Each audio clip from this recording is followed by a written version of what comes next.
Episode number 30, Ironman 70.3 Liuzhou with Shannon Florea. Welcome to the pursuit of the perfect race. I'm Coach Terry Wilson, and with each episode, I bring stories of athletes to you that share their experiences at races in order for you to learn how to have your perfect race. We will hear stories from athletes of all ages, abilities, and races of all distances. So regardless of where you fit in, there's something in there for you. Thanks for spending some time with me today. Now let the pursuit begin.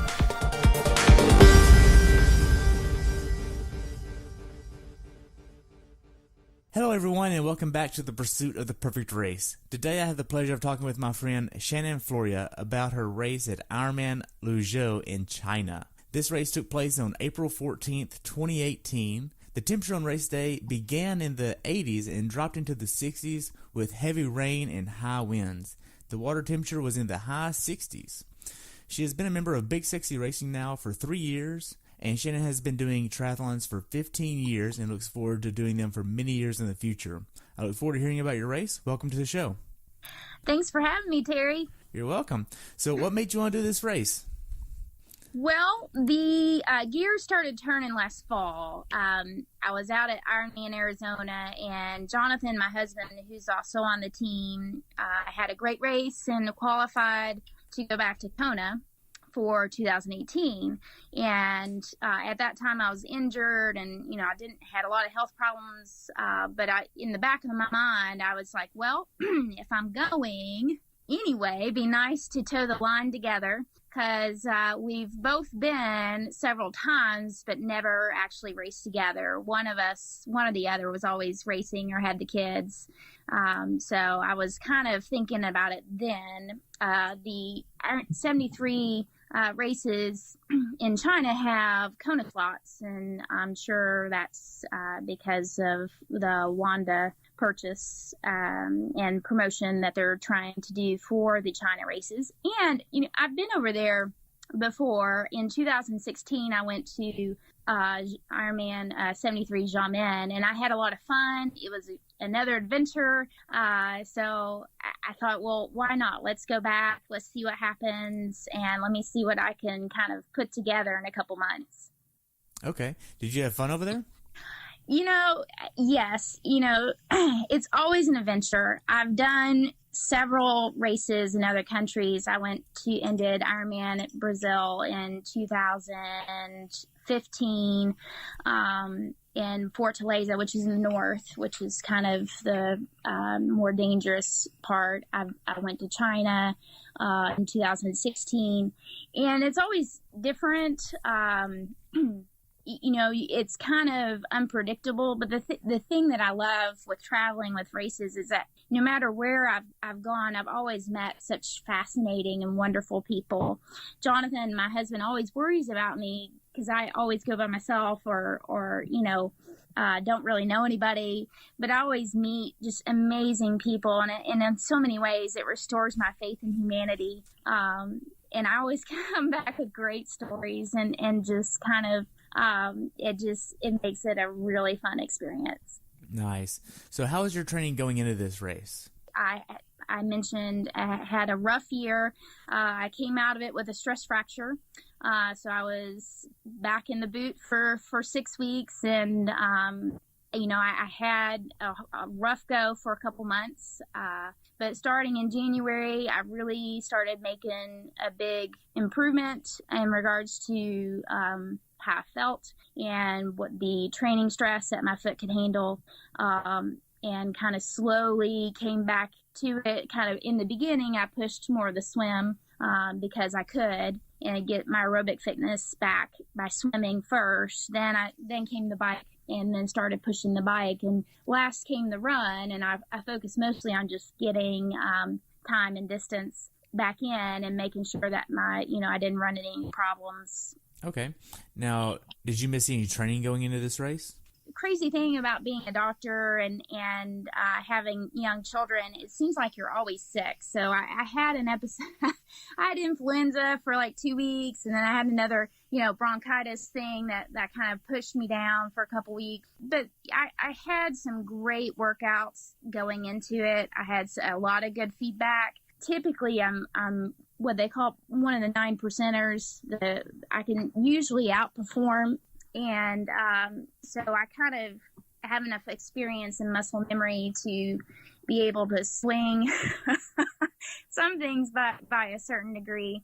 So yeah, and with the run, I hadn't done a lot of heavy workouts that I like to do. I did a few open races to get a gauge about where, for pacing purposes. I did an open 10 miler and an open 10K, kind of see how hard I could push.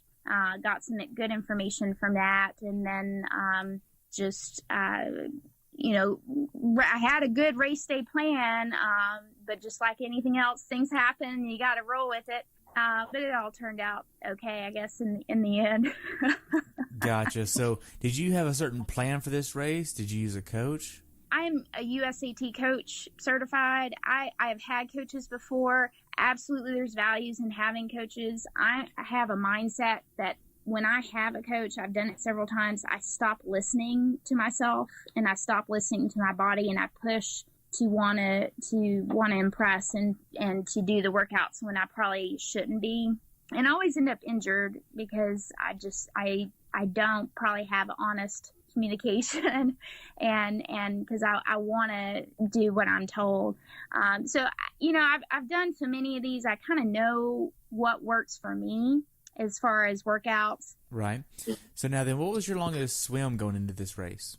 So I'm a member of the Masters team here, and I'm pretty consistent with my swimming 3 times a week. Usually get in about, between 3,000 and 4,000 continuous swims. Somewhere around 45 minutes, and then as far as workout swims, somewhere around the 3,000 to 4,000 yards range. Nothing crazy. Gotcha. Now then, what was your longest bike ride? I know this was an early season race, and you're up in Kentucky, so now that's probably a lot of trainer time. Yes. I am a big Zwift fan. I have a Yahoo kicker, and funny enough, even in the summer months, I still do 90% of my training indoors. There's many reasons for that, mostly because I can control the environment. I don't have to worry about traffic. I'm doing it at times that other people can't go, and I don't want to go by myself for safety reasons. And I think that it's for time benefit ratio, I can get work done in a very quick manner. So yeah, I did all my rides, on Zwift and, putting in the workouts probably around 2.5 hours, which I knew was going to be close to my bike split. And for me, on a trainer, that's enough because you multiply by the 1.2 factor, on training rides. And I knew that was going to be okay. Probably not great, but it was going to be okay for what I needed to do. Multiply by the 1.2 factor? Oh, trainer ride versus outside. What do you mean? So like I ride 90 minutes on the trainer, and then so you multiply by 1.2 to get how kind of equivalent of what it'd be riding outside. I don't know. That's just one of the things I picked up. Okay. I've heard different ratios on that. And right. 1.2 is a new one. Yeah. It's... Now then, what was your longest run going into this race? Probably around 12 or 90 minutes in that, because again, I knew that was going to be close to my run split. Okay. Now, whenever you talk about your training going into this race, what was your maximum number of hours that you were training per week? Somewhere in the range of 10 to 15, 15 on heavy weeks, closer to 10 on easier weeks. And, sometimes less than that if I was sick or not feeling well. I'm just, in general, I'm kind of a minimalist when it comes to time. I probably am a little more heavy on the intensity versus time than a typical athlete would be. But being a physician with a career and 2 kids and a husband who does the same, you got to find that balance, and sometimes time becomes a luxury. Right. Now, how many bricks did you do going into this race? So through the week, I try to add all of my runs in this particular race because I wanted to have feel good running off the bike. Every time I biked, I would run 15, 20 minutes. Okay. Directly off the bike, at least 2 times a week. And then sometimes, if I had a key workout, the key workout would be, running race pace off the bike. So, outside, I didn't do the only standalone run that I did would be my long endurance run. The rest of the runs that I would do through the week would be off the bike. Okay. Now then, being that you made your own plan, were you doing a typical 2-week build, 3-week build, 4-week build, then do a typical recovery week, and then go like that? Or did you have a different plan of attack? In my mind, sure. That's the way that I had it set up. Would add, for a couple weeks and then back off and then repeat. Okay. So what specific workouts did you do that gave you the confidence to go into this race mentally and physically prepared? Well, I did an open 10-mile race as far as the run, and I felt good. I didn't, not a PR, but a decent effort around a 108, which for, given me not having a specific hard training going into it, I felt good about that. So that was a big confidence booster. I did a 4 by 30 minute race pace, race watts workout with very small recovery in between that I nailed. I felt good about that. And then, with the swim, I did one of the master's workouts was repeat 500s, which, I felt really good about the outcome of that workout. So when you're not training, what are you doing? I know you said you're a physician and you're a mom. What else do you have on your plate? We got a new puppy in January, and it's a Great Dane. So that actually has taken quite a bit of time to get, with all the puppy issues and housebreaking and, being up through the night and various things that come with that. I'm fortunate enough to work part-time, which is 2 to 3 days a week, which is helpful because, Jonathan works 70 hours a week, and then, the kids get out of school, and then I become chauffeur around 4 o'clock usually, and get them to all their events, and then, trying to get my workouts in mostly through the daytime while the kids are at school so that Jonathan has time to do things, in the morning and evenings. Okay. So how big of an issue is it balancing the life, work, and training atmosphere with you? Well, Jonathan and I have been doing this for a while almost to the point we kind of got it down. There's a lot of 4:30 mornings. There's a lot of handoffs. We have a great support system, both with friends and family here. Teamwork makes the dream work, and we both recognize the importance of our hobbies, and we make it happen. We even we make it a family event on some of our things. Our boys will ride bikes while we go for a run, or we'll go to the pool and they'll swim while one of us goes to the lap lane, and we all play together, and we make it work. Gotcha. So what tips would you have for somebody that doesn't have that work-life balance right now? It's tough. It's hard because you got mom guilt if you're taking time to yourself, or, sometimes, I have friends that don't have that support system with their spouse, and all you can focus on is the positives of the situation and what you can do and time management with the time that you do have. Right. Now, would you say Jonathan's understanding of the importance of your training is a vital piece of the balance? Well, sure. I mean, just like, I understand that it's important, especially on key workouts or big weekends, it works both ways. We're going to Norway in August, and, I'm going to miss 2 weeks of big training blocks leading up to Hawaii, but, that's okay because that's important to him, and we're going to make a family trip out of it, and the time that I do have to do something we'll make it work. So you bring a lot of experience, and you've done plenty of races to give a fair assessment of this race. So now what kind of nutrition were you using for this race?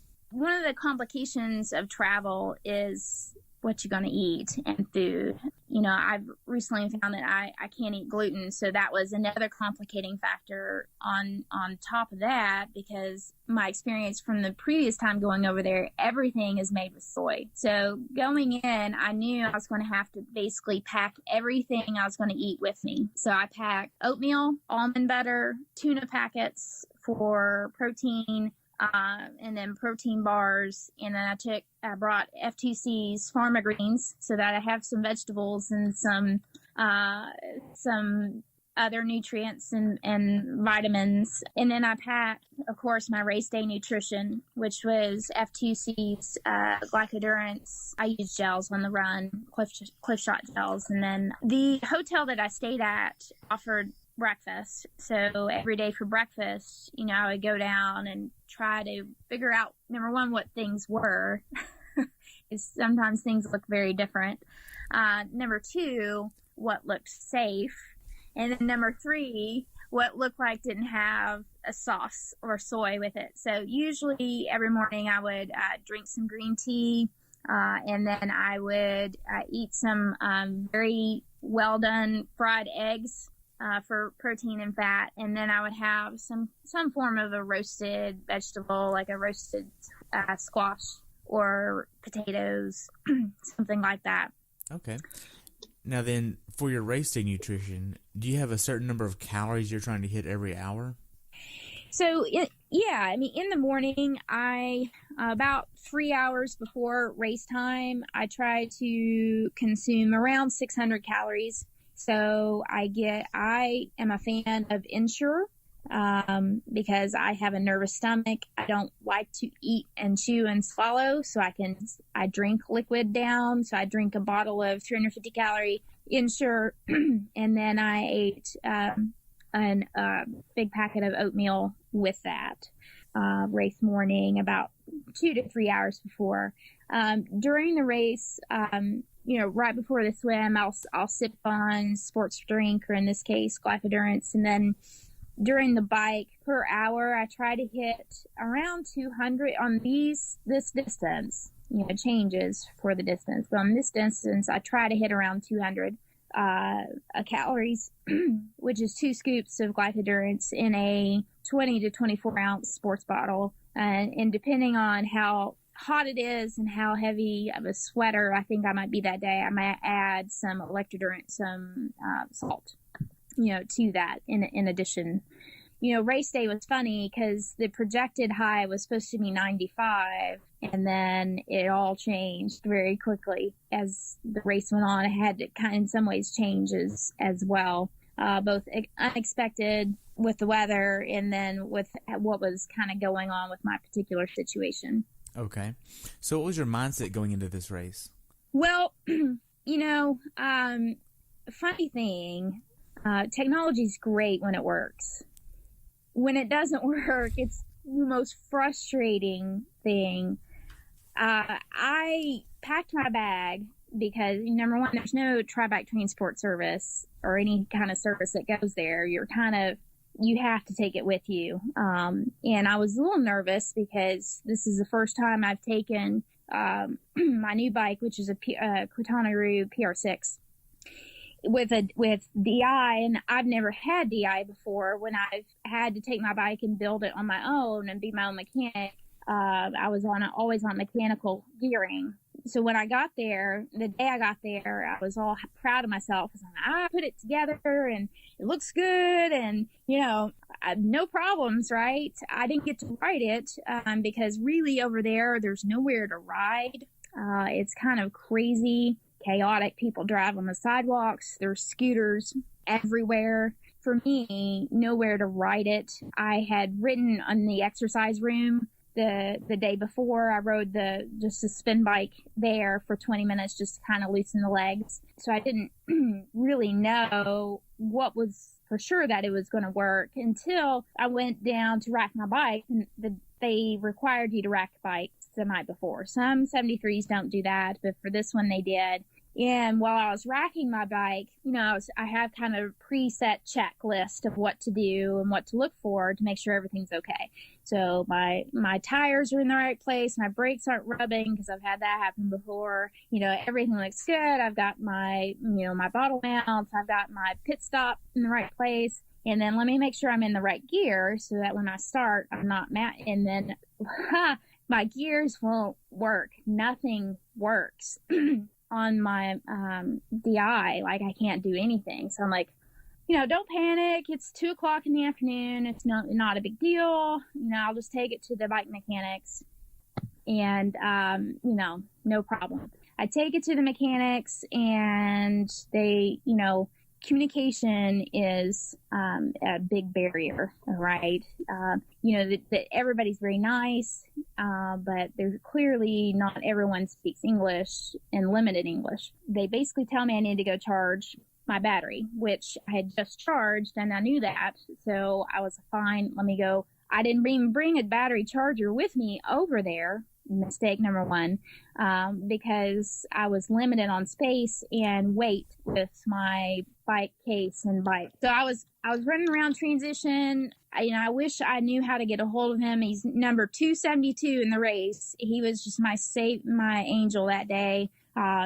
He rode his bike to the hotel that he could speak English and Chinese. He was from Beijing. And he was very knowledgeable about, DI and bikes. And he tried to help me for 3 hours trying to get my gears to working, as well as the mechanics there. They completely gutted my bike, pulled out all the wires. My crank was off. It was just, by this time I was a little bit having a panic attack, having a panic attack. It was like 6:00 the night before the race. My bike is laying in pieces under the mechanics tent. All that they could figure out was that one of the cables was shorted out, and then there was nothing that they could do to fix it. We figured out he had an application on his phone. He asked what my FTP was in watts per kilo. He took the size of my bottom bracket. He took what cassette that I had on my bike. And then he could figure out miles per hour based on what gear that it would be put in on my FTP. Running my FTP on around 80%. So using that application, knowing that the course wasn't flat, but the best that I could choose would be choose the speed that would be on a flat course because I would have up and downs, right? So I thought, well, what would give me 23 miles an hour? He chose the 16th gear of the 1125 cassette to run on that would give me the closest speed, and that's the best that I could do at that moment. When I went back to my hotel room, I was just, of course, devastated and disappointed. I didn't, usually in China, social media is blocked, as is Google, so you can't really get on a lot of like Facebook or anything. So I kind of had been unable to talk to really anyone. I talked to Jonathan, my husband, through the WeChat app, but I found that night I got on the Wi-Fi and was able to get on social media. And it was, I was so happy to be able to talk to and read everybody's posts back home. Because at that point, it was a really low point, of the trip, because I was alone and kind of, things were really, I didn't know how they were going to go. And I was pretty sad because I'd been in an airplane 30 hours to get there, and I'd sacrificed so much, to be away from my family, and something so simple as my gear's not working could potentially kind of change what was going to happen. And, I just kind of had to roll with it and completely change the game plan and race plan and mindset, that morning. And I was, going into it, I actually was at peace with it. No matter I told myself, no matter the outcome, Shannon, it doesn't define me. I'll get through this. It's going to be I'll look back someday and laugh. It's going to be a great story. I can tell people how I raced on one gear. All the way over across the world. So the race was on April 14th. When did you leave Kentucky to go to China? So I left Tuesday evening after work. They are 12 hours ahead. I chose it that way because the last time I went, I found as the days went on, I got more and more tired. I do not adjust well to time change, so I don't sleep very well while I'm there. I catnap at best. So to me, I would perform better with 2 or 3 days of no sleep versus 5 or 6. Gotcha. What was your actual travel itinerary? What did that look like? Well, I left out of Cincinnati, Ohio to Houston, which makes no sense to go south, but that's the way it was. And then out from Houston to Beijing, it was a 14-hour flight. That was a lot of fun. Yeah. Oh, cheap seats. Oh, yeah. Right. A lot of movies. I tried to catnap. And then when I got off the plane in Beijing, I had a 4-hour layover. And I was fortunate enough to find a quiet area in the airport because it was about, 5 a.m. Beijing time, where I did a bunch of yoga, stretching. I kind of ran up and down one of the corridors there for about 15 minutes to kind of just stretch and get my heart rate up and kind of get moving. And then from Beijing, it was another 3-hour flight southwest into Liuzhou. Wow. So now once you actually got there to your last airport, you got through customs, you got everything accounted for. How did you get from the airport to your hotel where you were staying? Right. So the Chinese government is paranoid, I guess would be a good way to describe it. Because when we landed in Liuzhou, you had to shut the windows on the airplane. You weren't allowed to look out. Same thing when you left, you had to shut. Now, to be truthful, I slipped mine a little bit because, you can't tell me I can't do something.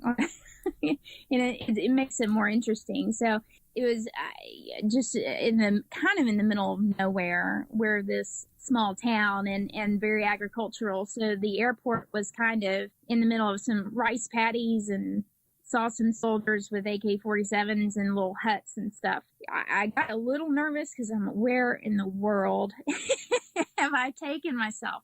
But I had set up through the Wanda Tours a shuttle bus to take me to the hotel from the airport, which was nice. It was about a 40-minute bus ride. Okay.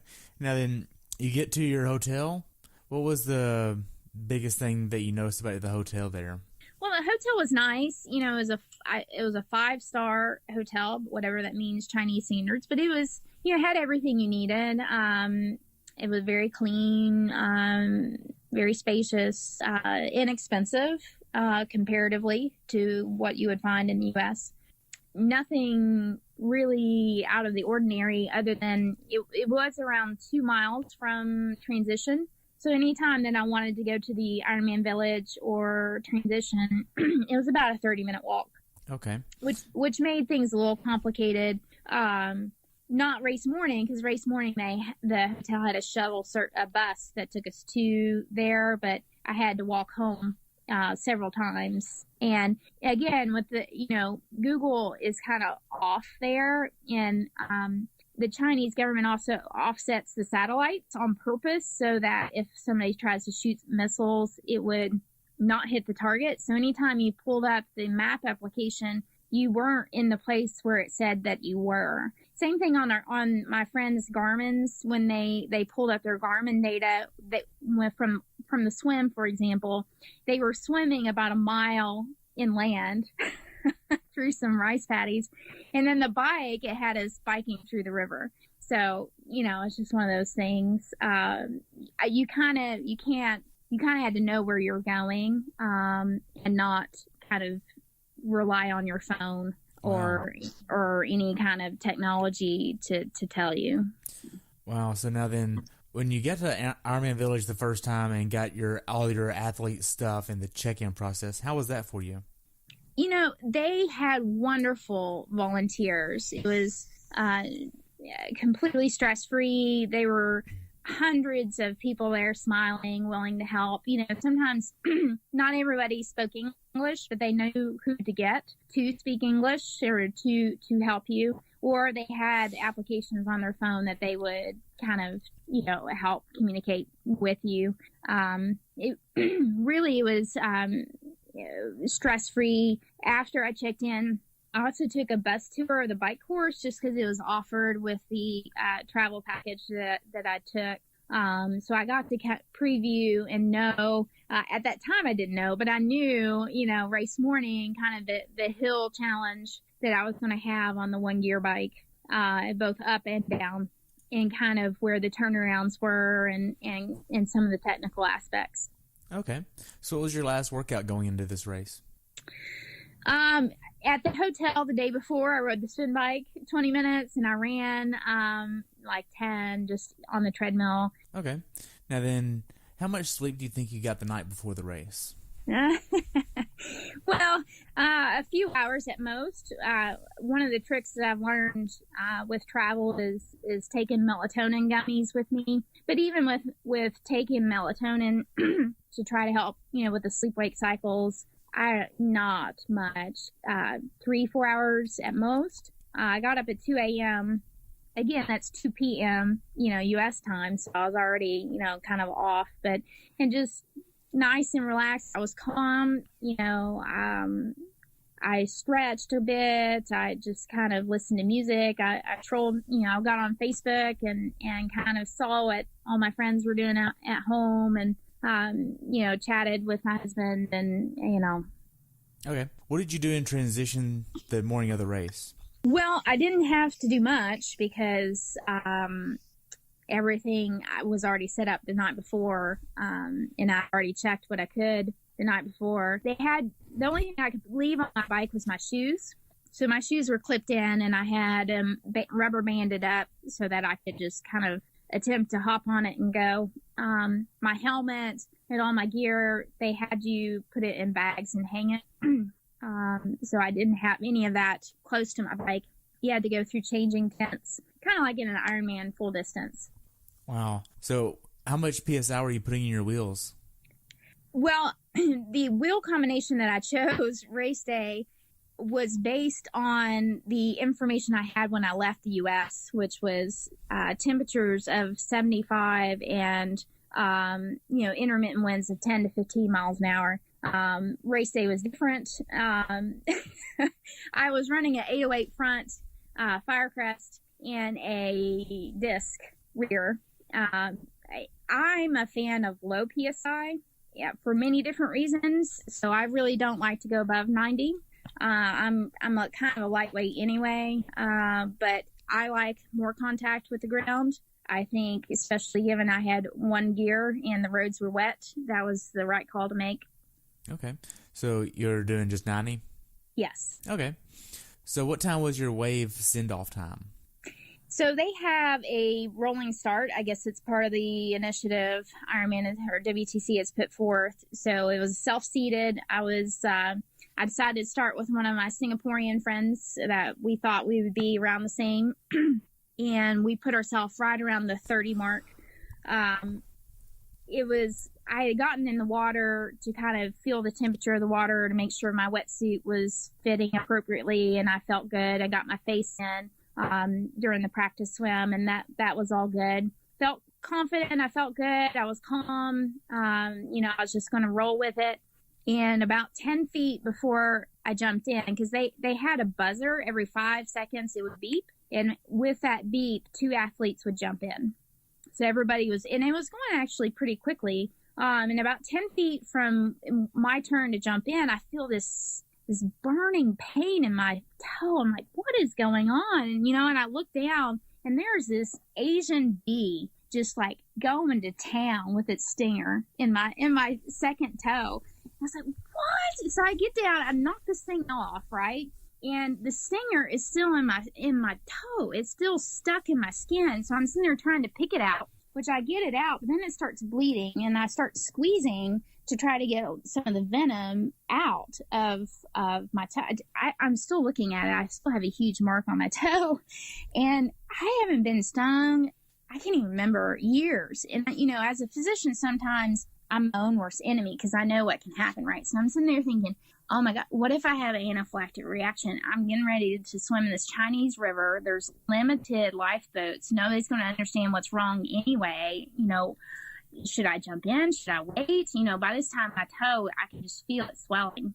It's like, oh my God, this is terrible. What am I going to do? What am I going to do? And finally, I just, you have this dialogue in your head, right? And for me, the success of being an athlete is learning to control this dialogue of crazy. Sometimes you can convince yourself. It's like, Shan, just stop it. Just shut up. Just get in the water. So, I just like, well, here I go. Buzzer went off. I get in. And it, I try not to think about it. I just try to focus on the buoys. Let's just get to this buoy. Let's get to the next buoy. Let's just not even worry about, this horrible pain that's happening in my toe. And I can, I think the cold water helped it because it's kind of like an ice pack, that to keep the swelling down.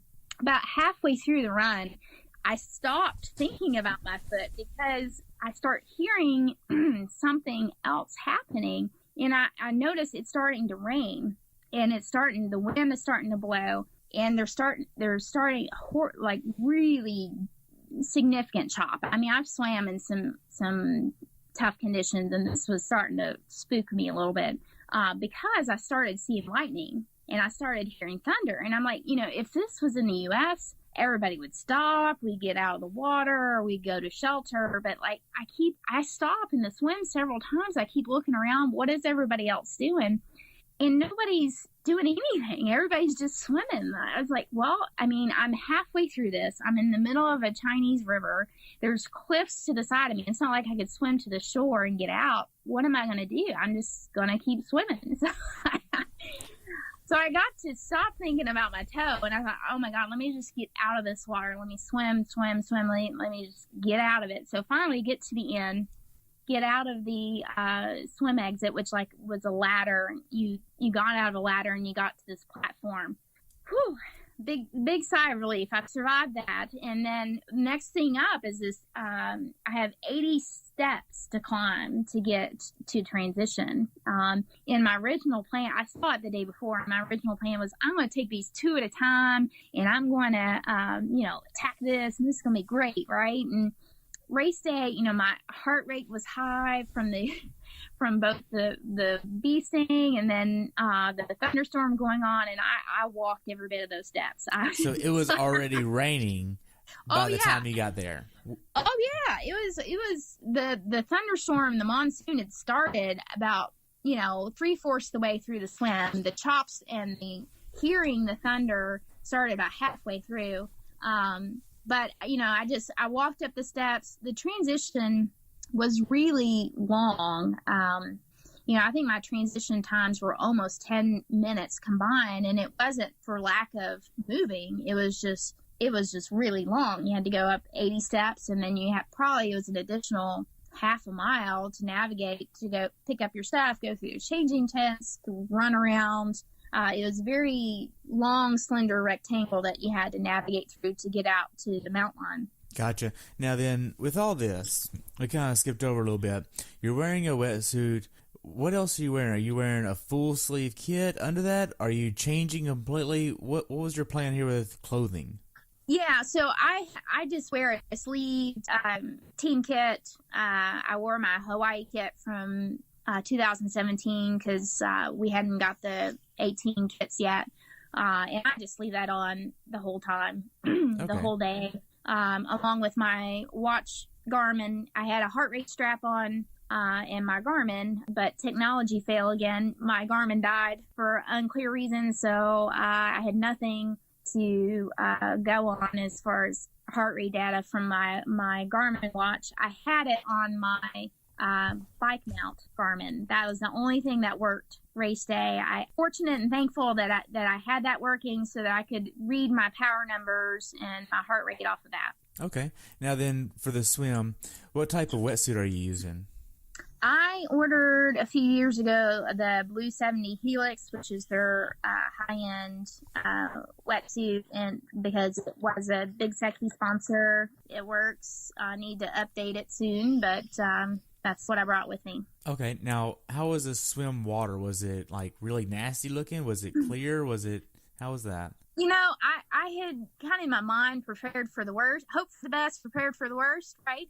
I had brought a Z-Pack with me because my primary care doctor was worried about me getting typhoid swimming in a Chinese river of 4 million people. But actually, it was surprisingly clear, I thought. I could see the feet in front of me, so I could draft without necessarily looking in front of me above water. I could look below and draft.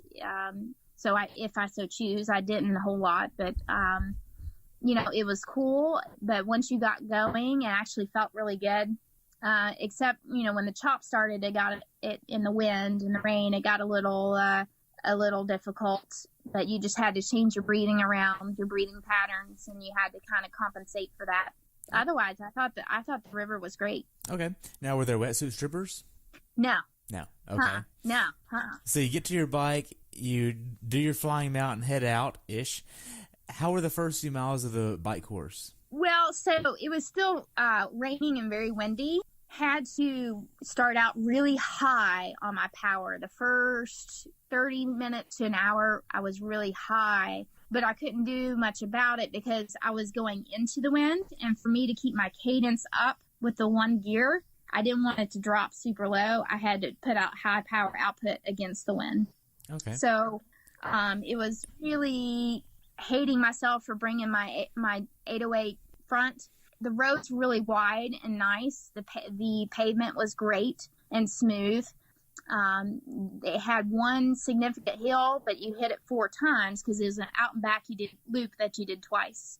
By that third and fourth time on that hill, I was uncomfortable, to say the least. And because of the high power output at low cadence I was having to do with the one gear, I was really starting to fatigue.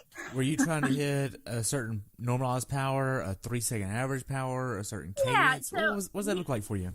Well, I mean, my power file from that race was crazy. Normally, I personally try to hit around 80% of my FTP, which right now is about 180, and that's what I had shot for. My normalized power ended up being 177, but there were a lot of zeros in there because of the downs, and then a lot of high, especially in the beginning. And then my cadence ended up averaging 85, and I'm usually more of a 9,500 kind of girl because I've got short crank arms. I've got 162 centimeter crank arms. To have a high cadence on purpose. But that 85 was an average, a lot of 40s going up the hill and then a lot of spin outs and, zeros when I would run out of gears on the down. Okay. Did you know your nutrition plan on the bike? The plan on the bike for both nutrition and fluids was to take around 24 ounces. Right.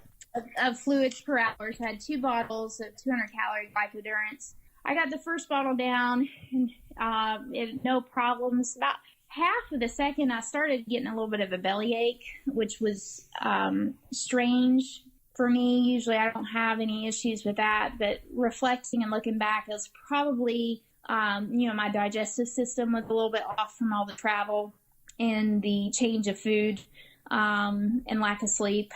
And a lot of different factors, I think. So I didn't get the full second bottle in. And because of that, as soon as I got to transition, I took the gel to try to get some more calories in pretty quickly. Okay. Now, the final few miles of the bike, did you do any type of transitional cool down to prepare yourself for the run?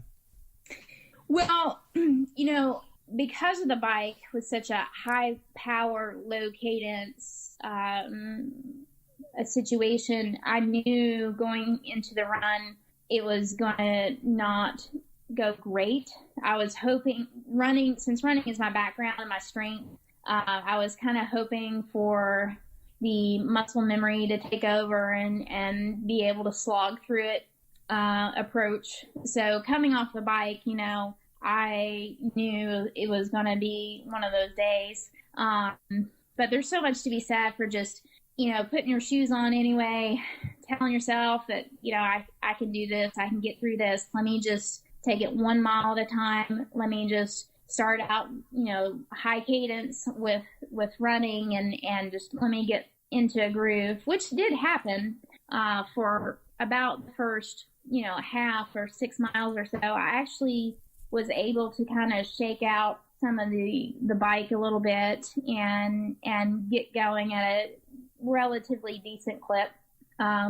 But I didn't have a Garmin to pace, so I didn't know what was going on with my run splits.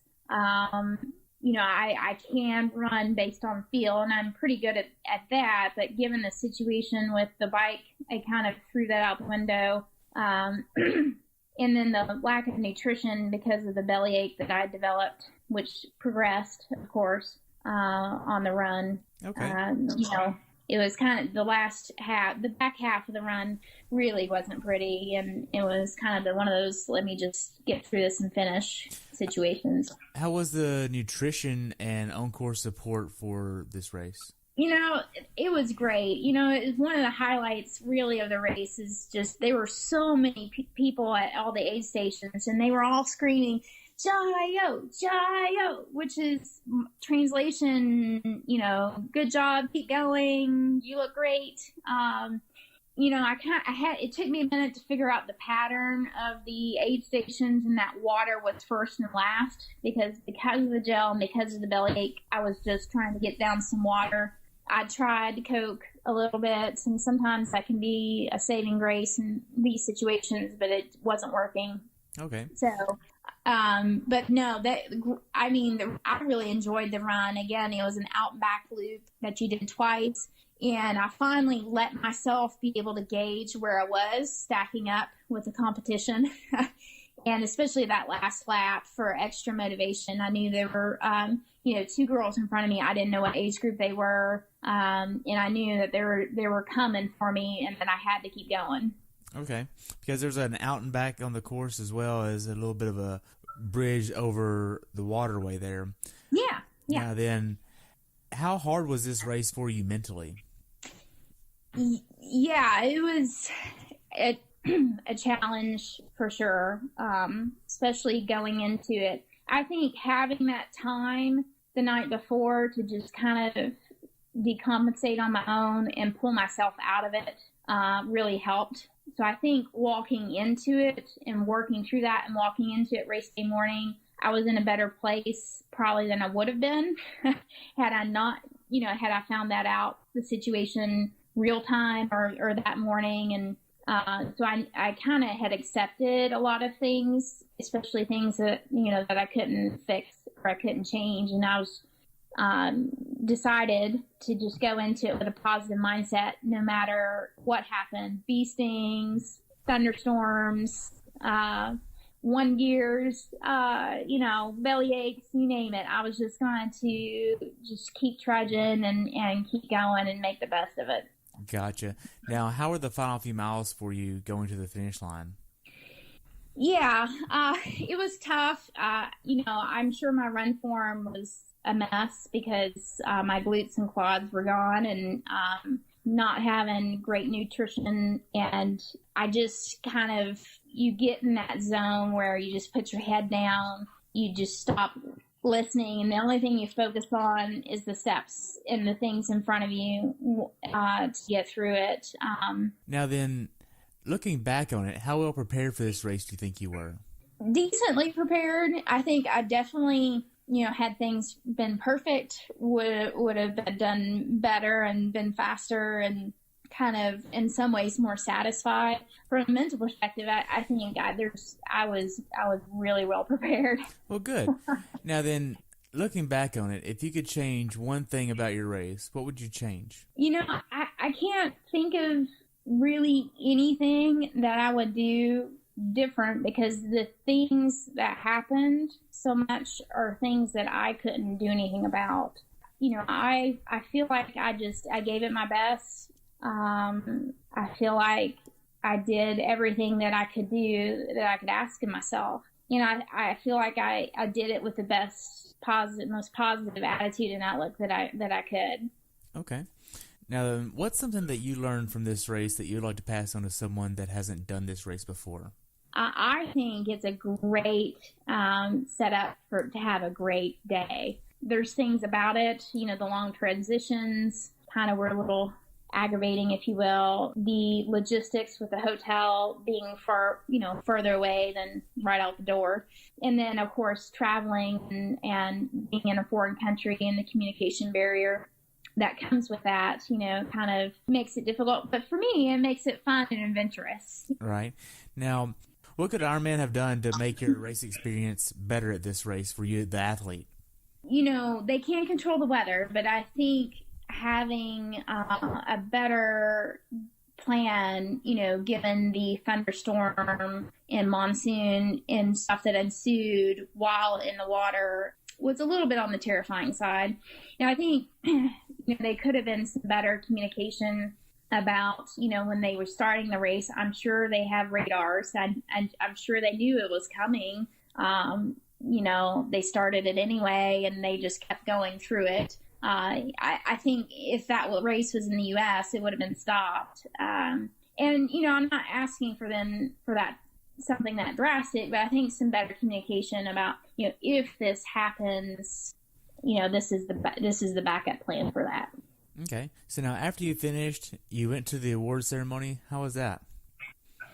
Yeah, after I finished, I actually went to a medical tent. I started shivering. I was getting really cold, and there was about 2 hours that I had to sit around and wait before I could get the bike out. And I didn't want to walk to my hotel and then turn around and have to walk back and then walk back with my stuff. So I went to the medical tent. I'm not shy about going, and I think it's because I'm a physician and kind of understand that that's what they're there for. And I went to get a Mylar blanket and try to get some kind of disinfectant to wipe on my toe because it was bleeding and swollen still at that point. They were all very helpful, very sweet, very nice, but no one could speak English. So trying to do charades, and I was sitting there and went, no, this is like trying to tell them that a bee that got stung on my foot, and I was just wanting something to, clean it off, but they were very sweet. They gave me 5 flannel blankets and hot water and wiped my foot off and all that. Once I got up and going and started getting my stuff out of transition, a girl actually came up to me and she asked me if my name was Shannon, and I said yes. And she's like, oh, well, congratulations, you won. I was like, are you sure? Because there were 2 girls in front of me, and they kind of looked my age. And long story short, she was in my age group, and she was the second place girl. And we gave each other hugs, and she asked me about the Kona slot, and I apologized profusely. I said, I'll buy you a beer. I'm sorry, but and she was in the same situation that I was, and her husband had qualified, and she was there, of course, for that reason. But I get back to the hotel, go to the award ceremony. It was great. One of the best award ceremonies that I've seen. I got to hang out with my Singaporean friends, and then met new ones, and just had a really fun time. They had great food, fabulous kind of celebration, and it's always so neat. These things are so international, to meet people from around the world to come together and to have such a fun athletic event and just celebrate together at the end. Wow. So you got your Kona slot. You're going to Kona. What else is for you this year? I'm going to do some 73, some more 73s, just because I like it. It's a fun distance. It's kind of made for me. I can recover in a week and not feel like death for 2 months like I do after an Ironman. Yeah, so which ones are you going to do? I'm doing Chattanooga in a few weeks. Jonathan and I are thinking about Buffalo Springs and maybe Muncie, maybe Ohio in July. He has Norseman in August, and then, of course, by then I'll be doing super long bikes and in the middle of slugging it out for Ironman training by that point. And then October 13th is the big day. Yeah. Well, we've covered a lot. Do you have anything else you'd like to add about the race? Getting home, I think it's more challenging than going there, because going there, you're excited, you're well rested, and you are looking forward to things. And, on the back end of it, you're exhausted. I hadn't slept in days. Getting on another airplane for 13 hours is the last thing you want to do. It's always challenging. I lost my wallet in the Washington airport and couldn't get out of the car park because I didn't have a credit card. So I ended up kind of taking a nap in my car until I could get a credit card number over the phone. Just all the challenges of traveling, but definitely it's not the fun part. So I only have one more real question, and that's, what's your definition of a perfect race? I think sometimes we get obsessed with numbers. I think we let, and I'm guilty of this, and as much as anybody, we let the numbers define us. We let times define us.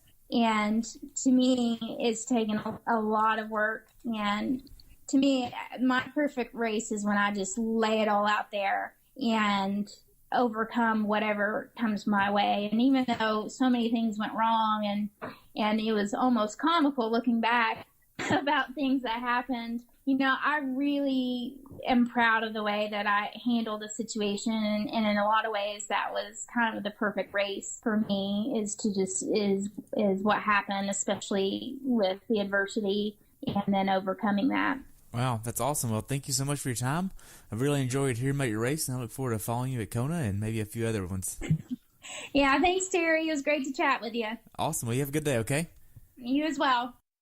Thanks for tuning in today. I hope you were able to learn something from today's episode. If you enjoyed the show, please take a minute to leave a review on iTunes or share it with a friend. Be sure to subscribe so you never miss an episode. If you'd like to see pictures from this athlete's race, learn more about who I am, what I'm doing, or be on the show yourself to share your story, check out my website at CoachTerryWilson.com. Until next time, continue the pursuit.